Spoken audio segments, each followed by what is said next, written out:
Ya, Ikatan Pilot Indonesia menyampaikan duka mendalam atas gugurnya Kapten Egon Erawan dan Kapten Baskoro usai dibunuh oleh KKB di Bandara Korowai Batu, Papua Selatan.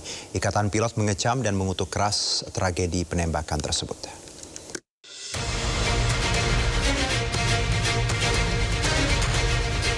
Pesawat Smart Air ditembaki di Kampung Danowage, Bovendigul, Papua Selatan. Akibatnya pilot dan kopilot pesawat tewas di lokasi. Penembakan berawal saat pesawat tiba di lapangan terbang Korowai Batu. Usai mendarat, pesawat ditembaki oleh sekelompok orang bersenjata. Pasca penembakan terhadap Kapten Egon Erawan dan Kapten Baskoro, Ikatan Pilot Indonesia menyampaikan duka mendalam atas gugurnya rekan sejawat mereka. Ikatan Pilot Indonesia mengecam dan mengutuk keras tragedi memilukan tersebut dan meminta adanya perbaikan terhadap keamanan penerbangan.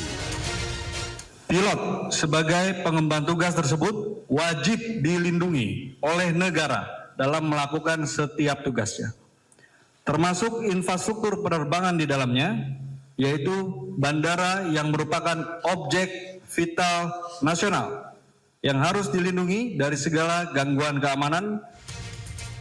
Ikatan Pilot Indonesia juga meminta kepada seluruh para pilot untuk meningkatkan kewaspadaan pada penerbangan di daerah beresiko tinggi. Dari Tangerang Selatan, Banten, Nunung Purnomo, iNews melaporkan.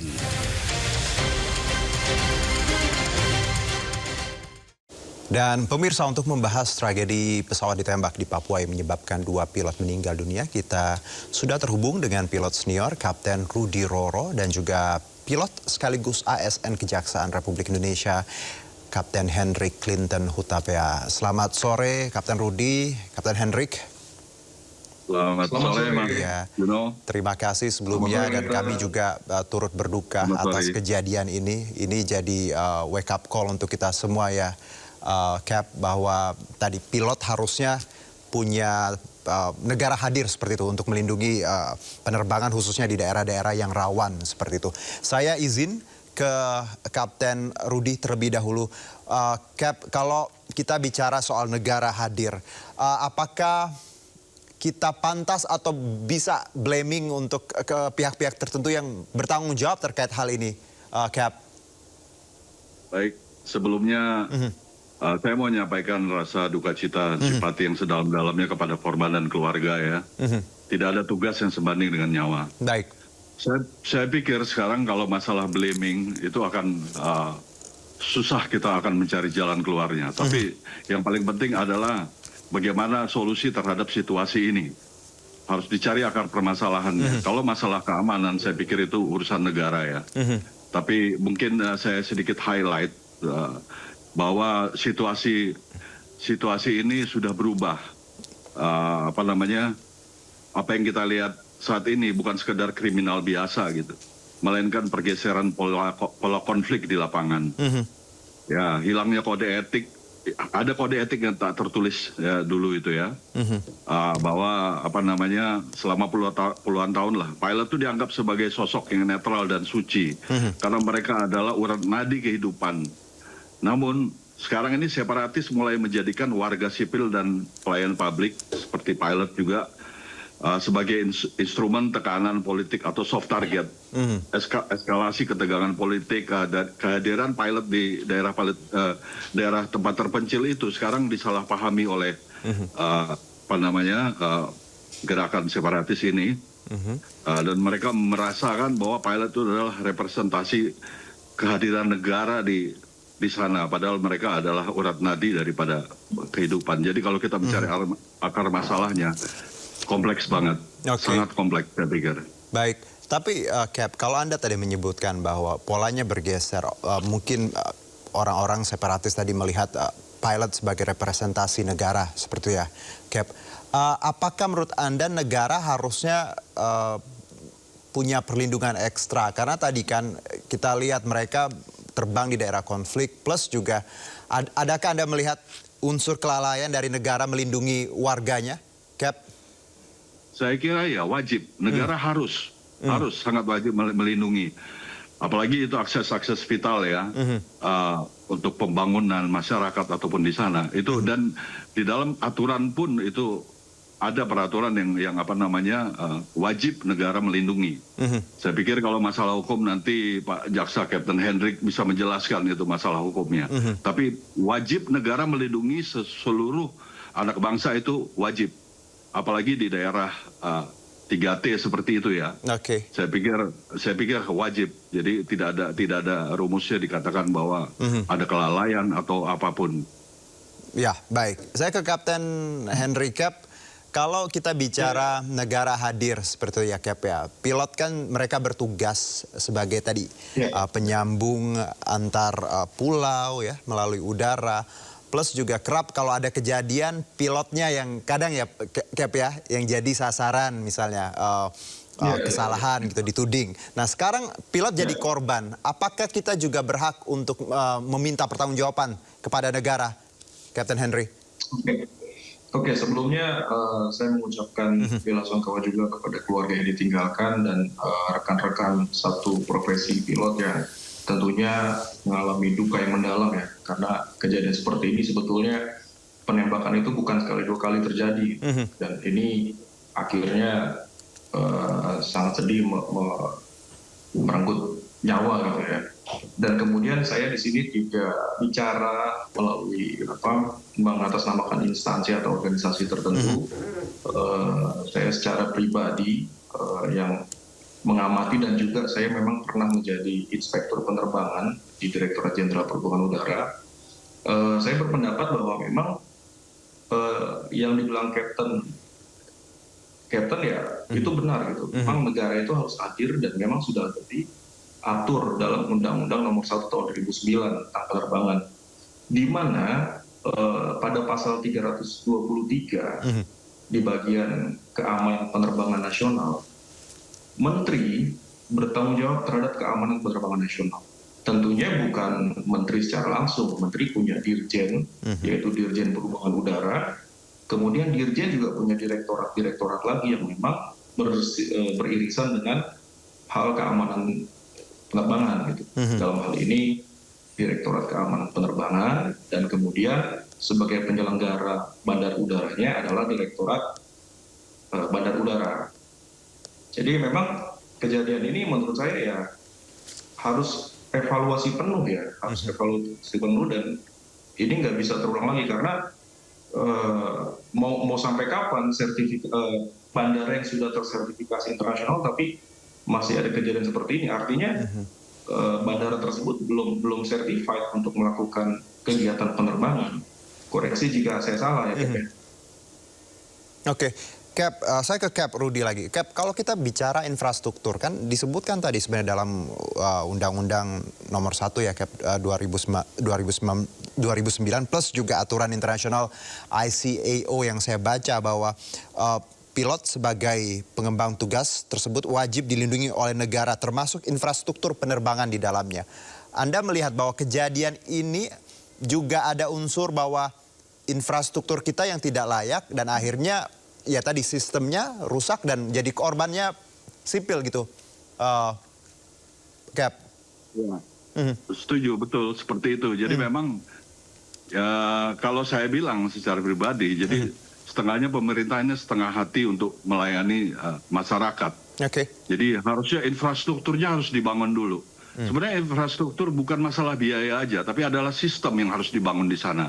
Bagaimana informasi itu bisa dapat diberikan. Jadi salah pengertian kalau infrastruktur itu melulu hanya masalah investasi yang besar, tidak.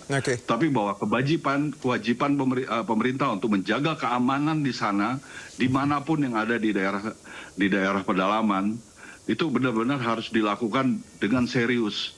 Jadi ini bukan hal yang sepertinya betul seperti Kapten Hendrik bilang tadi, ini bukan baru terjadi kemarin. Sebenarnya sudah berapa dekade terjadi usaha-usaha penembakan. Tetapi inilah korban nyawa yang terjadi selama sekian dekade terhadap pilot Indonesia. Jadi dan itu juga sangat tragis buat kami. Saya pikir di sinilah perlindungan itu harus ada. Pemerintah harus hadir. Dari sisi manapun, baik dari keamanan maupun dari Departemen Perhubungan, sisi ke Dirjen Perhubungan Udara. Jadi semua sektor harus ikut terlibat di dalam apa namanya untuk penanganan keamanan ini. Karena kalau kita putus, bisa dibayangkan gimana urat nadi yang putus. Ya. Jadi itulah yang perlu yang perlu disadari, yang harus benar-benar ditangani dengan serius. Tapi Cap, kalau bicara penanganan di tempat yang memang resikonya tinggi seperti Papua, Cap Rudy, harusnya seperti apa? Warning atau mungkin standarnya seperti apa ketika memang ada penerbangan di sana yang diterbangkan oleh pilot dan juga air crew? Harus seperti apa sih Cap yang selayaknya gitu? Ya memang kalau dari sisi apa namanya keamanan negara, keamanan nasional, itu saya pikir dari TNI ataupun Polri yang lebih paham untuk mengatasi secara itu. Tetapi kalau saya pendekatan apa namanya local environment yang harus kita dekati.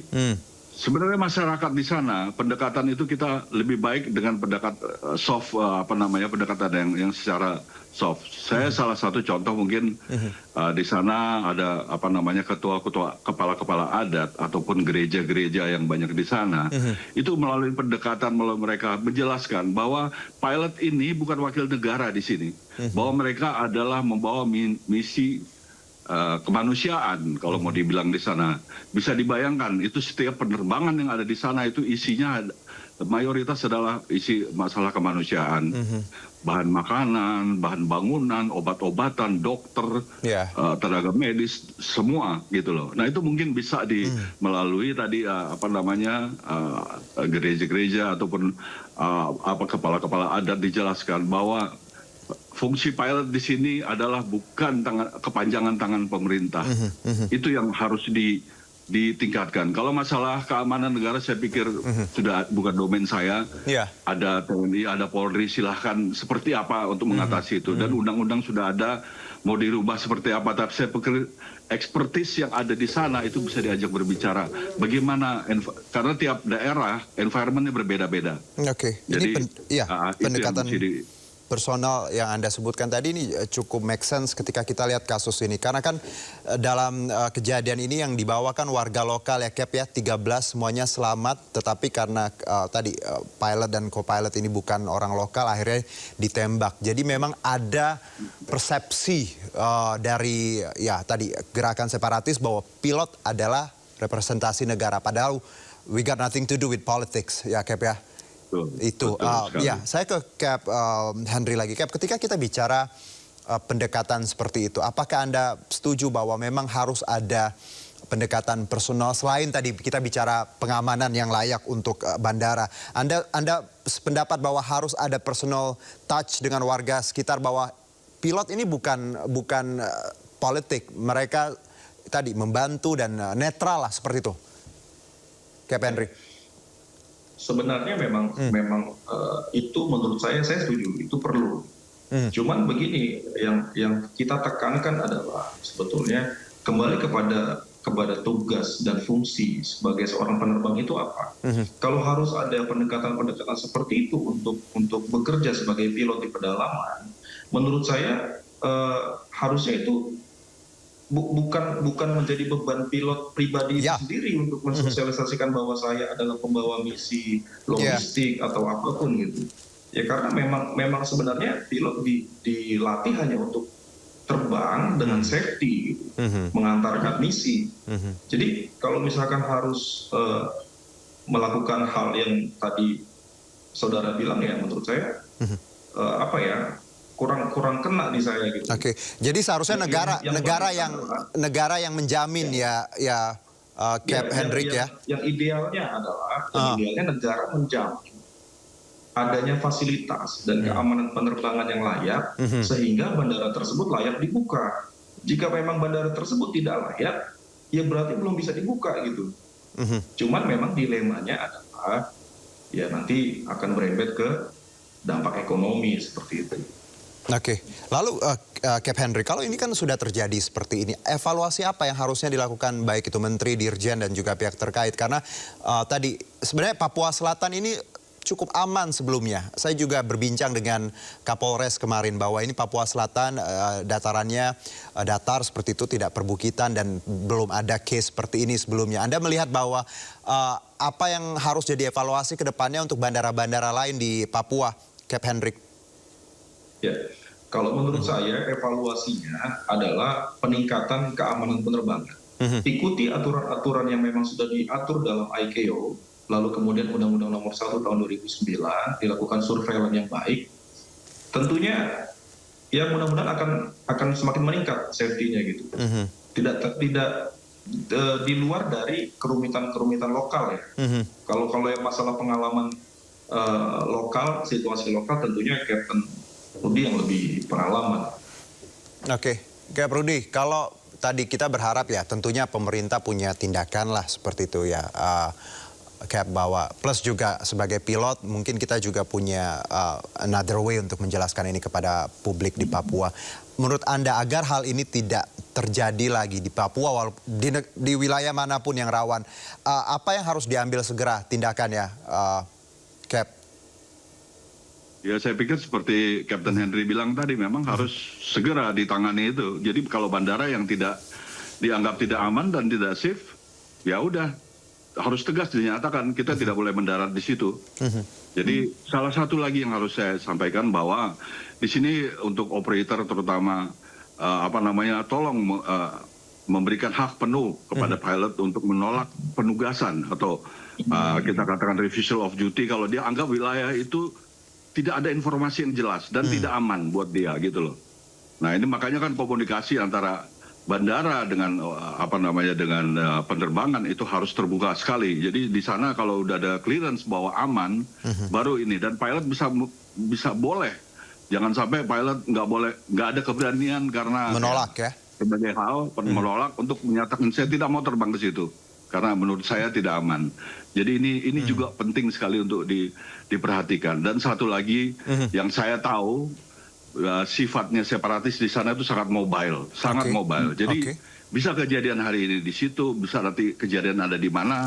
Jadi kita juga susah kadang-kadang memprediksi keamanan itu. Makanya soft touch yang kita lakukan pendekatan yang saya bilang tadi melalui ketua adat, gereja-gereja, oleh pemerintah ya, bukan oleh pilot, oleh pemerintah daerah, segala macam. Informasi itu bisa ini. Kalau soal penanganan bersenjata segala macam saya nggak bisa komen karena itu bukan domain saya. Oke. Saya ke Cap Hendrik lagi. Cap, kalau untuk operator sendiri, kalau dari Cap Rudy tadi harusnya komunikasinya juga jalan plus pilot boleh menolak ketika memang ada kekhawatiran dan tidak ada informasi yang jelas. Dari Anda seperti apa Cap Hendrik? Oke, kalau dari saya sangat setuju dengan statement Cap Rudy. Namun memang dalam penerapannya Cap, dalam penerapannya di dunia kerja gitu ya, ada faktor-faktor tertentu juga yang menjadi beban pilot secara psikologi. Ketika dia memang sebenarnya pilot ini tidak sama sekali kosong pengetahuannya tentang potensi bahaya di sana. Sebenarnya mungkin dia sudah tahu di sana ada potensi bahaya, tetapi mungkin ketika ada dischedule-kan oleh maskapai gitu ya, ada beban psikologis bagaimana cara untuk menolaknya gitu Cap, ya kan, yang realnya gitu ya, praktek di lapangannya seperti itu. Ketika nanti dia menolak, apakah nanti ada garansi dari pemerintah atau ikatan profesi yang bisa menjamin pilot tersebut untuk speak up kalau saya nggak mau rute ke sana karena di sana berbahaya, karena setahu saya di sana berbahaya. Terus ketika nanti malah berbalik ditindak oleh maskapai, malah diberi sanksi oleh maskapai karena indisipliner, jaminan untuk pilot tersebut apa gitu kan? Sebenarnya pilot bisa-bisa saja menolak hal tersebut. Cap Rudy, kalau bicara pengalaman Cap, adakah Anda ketika bertugas bahwa ada concern ketika memang wilayahnya rawan, Anda punya pengalaman bagaimana Anda mungkin mengakalinya atau seperti apa bisa menolak, Cap Rudy? Jadi pengalaman saya memang agak masa yang lalu. Baik. Jadi di mana posisi saya itu bahwa pilot itu kita mesti dianggap pilot itu adalah netral dan suci gitu loh, karena kita membawa misi buat mereka. Tapi ada satu pengalaman unik yang saya kebetulan saya tuh terbang juga di di daerah pedalaman, di daerah yang benar-benar remote. Jadi kadang-kadang situ saya mengakali, tapi ini yang lalu saya mengakali dengan saya biasanya bawa bekal entah biskuit atau saya bawa rokok yang murah-murah. Jadi saat saya mendarat, kerjaan saya biasanya bawa geologis atau surveyor. Jadi sambil mereka survei, saya nunggu di tempat saya parkir. Itu biasanya ada datang, ya saya nggak tahu masyarakat, nggak tahu apa orang pedalaman. Nah itu saya berikan mereka itu seperti itu, kue atau rokok. Tapi itu masa yang lalu. Kita mesti dianggap adalah bagian daripada penolong mereka lah.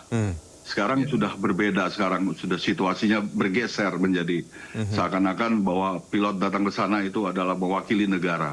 Menjadi mata-mata, menjadi apa seperti begitu. Ini yang memang yang harus dikembalikan lagi ke posisi itu saya kira. Baik Cap. Karena pergeseran ini yang akhirnya tadi membuat korbannya pilot ya Cap ya.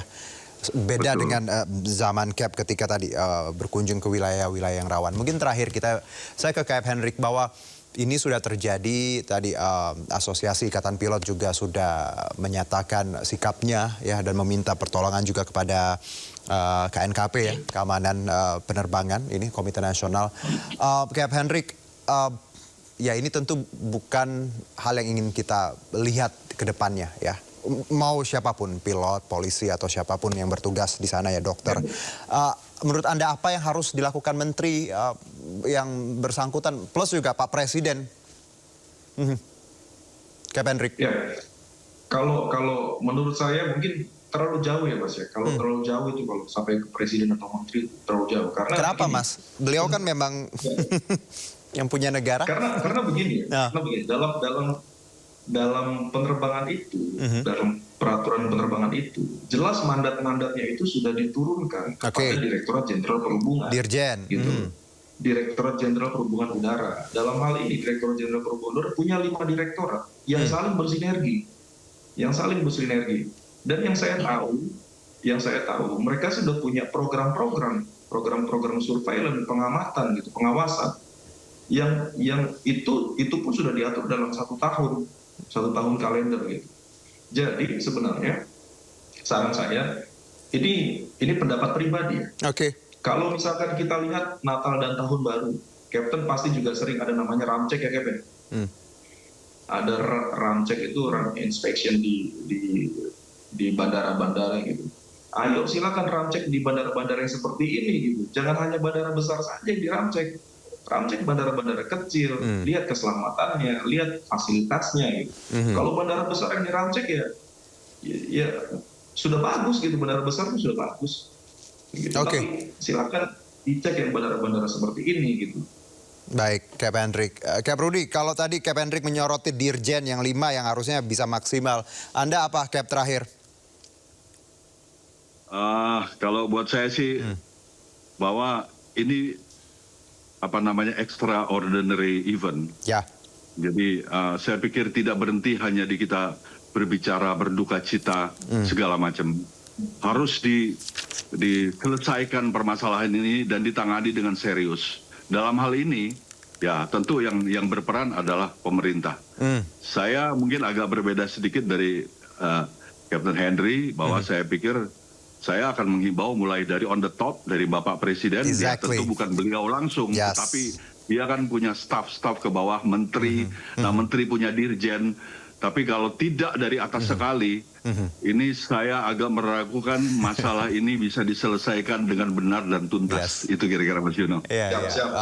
Ya, kita boleh tadi agak-agak beda pendapatnya, tapi benar bahwa negara harus hadir siapapun itu ya. Mau presiden, menteri, dirjen, go ahead, do your job, oke? Dan terima kasih banyak untuk Cap Rudi, Cap Hendrik juga atas waktu dan tadi insight-nya. Kita berduka ya untuk keluarga, ya, semoga almarhum dua co-pilot dan pilot ini ditempatkan di tempat yang mulia dan keluarga dikuatkan. Dan semoga juga Pak Cemace di Papua yang nonton ini jangan salah kaprah bahwa pilot ya, petugas medis, semuanya itu adalah orang-orang yang membantu kita semua dan tidak ada hubungan dengan politik ya Cap ya. Dan kita ingin Papua damai semuanya karena ya kita satu Indonesia. Terima kasih Cap Rudy dan Cap Hendrik. Selamat sore, selamat bertugas kembali. Terima kasih, selamat sore.